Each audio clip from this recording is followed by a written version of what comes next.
টাটকা চিকনও খুব পাবি না রে দাদা। আমরা এসেছিলাম তালপানি খাইতে, আর এই জায়গাটার নাম হলো ভবানীপুর। একদম মানে শুনশান নির্জন জায়গা। এই জায়গাটা হলো আমাদের গ্রাম থেকে অনেক দূরে, এ কারণে এদিকে তালপানি কেউ পারতে মন আসে না। তুই চুপচাপ করে উঠ, মনে কর যে আমি নাই তোর পাঞ্জরে। এখানেও মনে করছে যে উঠতে পারবো না, মানে ও চিন্তা ভাবনা এটা লিয়েছে, যেহেতু দিকের গাছগালা অনেক উঁচা উঁচা আর অনেক দূরে।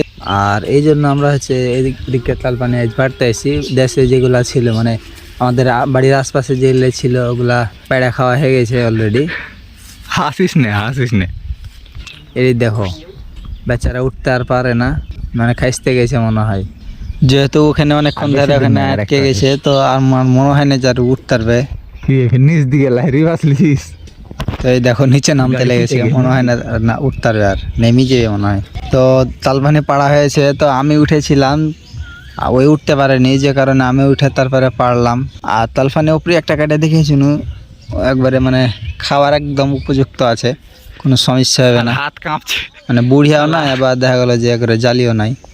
তো যেহেতু উঠেনি নিচে দমলি ছিল, এই জন্য ও এখন লেনে যাতে জড়ো করছে। তো এগুলাকে এখন ঝরাবো, ঝরিয়ে তখন বস্তাতে ভরে বাড়ি নিয়ে চলে যাবো। ওদের এখানে তালপানি খেয়ে দেয় একবারে বস্তাতে ভরে কমপ্লিট।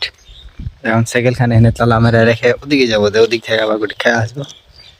এদিকে রেলে গেছে, আরো তালপানি আছে, তো এলে পারবো না, উঁচা গাছ, ওদিকে যাবো।